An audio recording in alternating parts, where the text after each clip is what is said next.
What's good, family? It's me, Coach 67 Sports TV.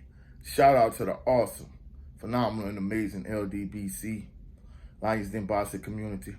Shout out to the greatest university in the world, the Southern University, home of the mighty Jaguars. Before we get into the video, first and foremost, hopefully everyone had a happy Thanksgiving, happy holidays to everyone. I'm back under the blue light. And in this particular video, we're going to kind of look at the Bayou Classic tomorrow. In addition to that, we're going to talk about the rumor that I heard in terms of who could be Southern University's next head coach. But before we get into the video, shout out to the Southern University Quarterback Club podcast. Also, shout out to SWAC Sports Talk Show. Shout out to those, two YouTube channels. Major props to the two of them. For this particular video, first talking about tomorrow's Bayou Classic.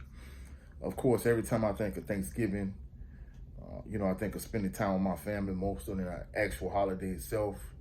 I'm not really concerned about the actual holiday, but more than anything, I'm concerned about spending time with my family. And then after that, I think of the Bayou Classic. So for this 2023 50th anniversary of the Bayou Classic, 50th edition, what am I expecting? I know a lot of individuals, they're saying it's a 50-50 game, which it is at this point. If I had to lean towards any one of the two teams, of course, I'm going to lean towards Southern.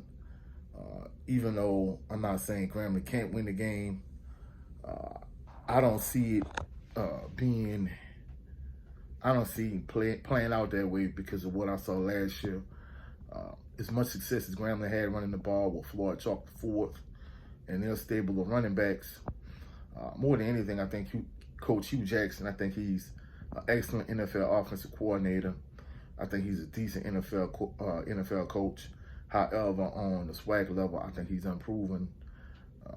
I don't see, even though, certain games, certain teams Southern beating the SWAC that Grambling lost to and vice versa. In this particular instance, I give the advantage to Southern, even though head coach Eric Dooley has been fired. Terrence Graves is the interim head coach. Sean Waters, who, in my opinion, is from the Coach P. Richardson era to now, is the greatest strong safety in Southern University history. He's the active head coach in terms of day-to-day operations. Even though, Southern has an interim head coach in Terrence Graves, I think Southern University is going to get over the hump, going to get the win tomorrow. In addition to that, in terms of the quarterback situation, Southern University fans and Jaguar Nation, not only were they calling for head coach Eric Dooley to be fired, they also was calling for a quarterback change. And in addition to that, it was calling for Coach Roman Banks' job also. So if I was Sean Wallace and Terrence Graves tomorrow, this is definitely not a controversial take. I wouldn't start Harold Blood. I don't even know if I would let him play tomorrow. I would go with Noah Biden against Grambling. Grambling transferred Noah Biden. I would let him start the game. I would also let Dylan Marota play. Now, I know you don't want audition players for, a school that you might not even be coaching on, in terms of might not be on the coaching staff next year. But at this point, if I was them, I would do whatever I felt gave me the best opportunity to win in this one game window. Now, by all accounts, in terms of the handful of individuals I talked to, they said Zay Tessett and Jalen Woods are by far the two best quarterbacks on the roster. Of course, the intent was for Coach Eric Dooley to redshirt those two individuals. If they're that much better than everybody else, instead of playing Noah Biden and Dylan Marota, I would play Zay Tessett and Jalen Woods if that was the case. Now, I wouldn't want to go as far as playing four quarterbacks, but I definitely would say either I would play Noah and Dylan, or Jalen and Zay. Either or, I'll be willing to play at least two quarterbacks, maybe even three. If push came to shove, if one guy really got hot and started playing well, I would just stick with that guy. That's how I would play it. That's just my personal opinion. but I see Southern University pulling out a victory tomorrow. Now, in terms of Coach Eric Dooley saga, now, a lot of local, coverage in terms of Coach Eric Dooley, Southern University parting ways with him. For the most part, I think it's kind of been on point and accurate from a local perspective. However, like YouTubers and podcasters and individuals that's, not in this local vicinity in terms of, close coverage to Southern University, like myself who goes to all the Southern University's home games, it's like they really don't understand. Now, as a coach, I'm big in analytics and Moneyball metrics and that type of thing in terms of data. But it seems as if like a lot of outside coverage, they're just looking at Coach Dooley's record and the fact that Coach Dooley led Southern University to the SWAC championship game last year, even though he lost. It's like they're just focusing on that. They're not looking at the fact that Coach Dooley mishandled the quarterback situation last year between Glenda Bubba McDaniel and Sean McCray. And if you'd have started Glenda Bubba McDaniel in that game, I honestly believe Southern wins that game.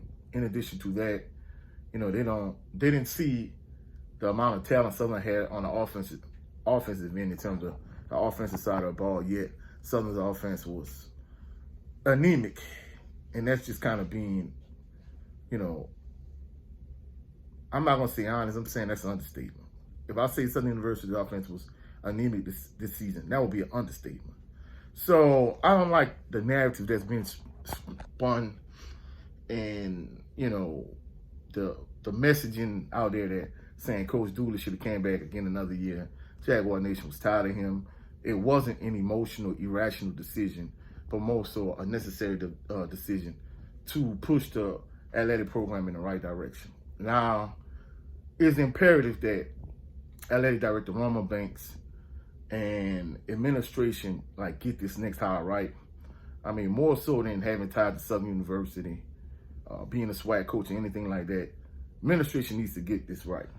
However, a friend of mine, and basically, it's kind of third-hand information. So basically, a friend of mine talked to someone kind of in the know, and basically, without saying this particular individual's name, basically they said the next, supposedly alleged, because in terms of the time frame that was laid out by the media in terms of when they had the press conference with Eric Dooley. The press conference with Roman Banks. He said like a 2 to 3 week time frame in terms of him hiring the next coach, supposedly the next head coach. From this third-hand information I got, basically this individual, he played football at Southern University. I'm thinking like the early to mid 90s, like in Coach P. Richardson's first or third year. And this individual is a Louisiana high school head football coach. Now, the thing about it is, I told him, I'm like, bro, there's no way this could be true. And he was like, Coach, I'm telling you. And I'm like, nah, I don't believe it.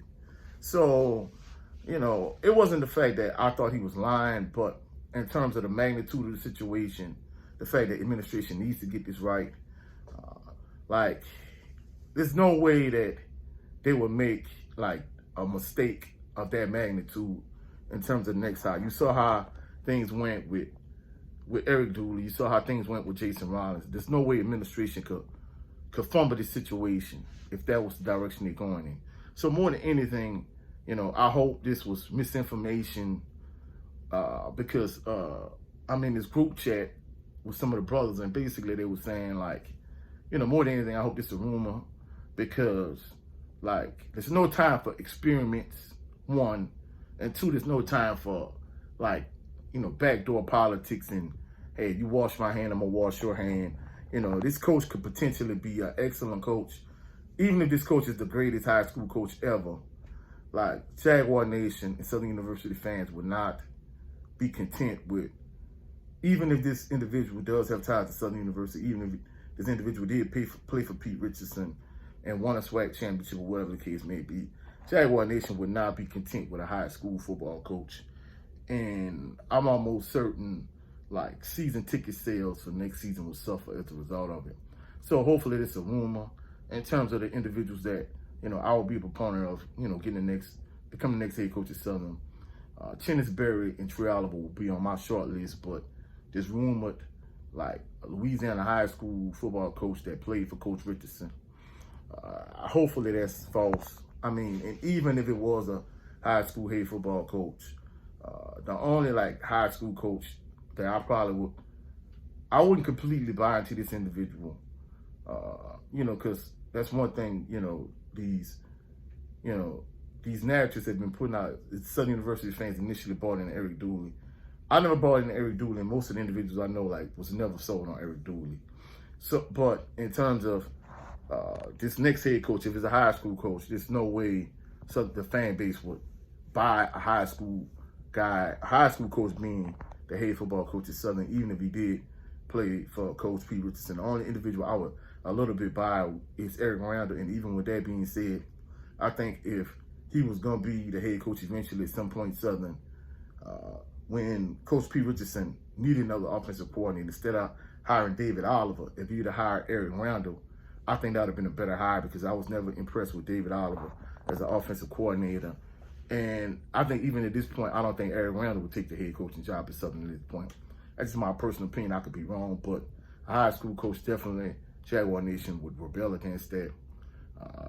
I think attendance would look a lot like it did for that last game against Prairie View next season.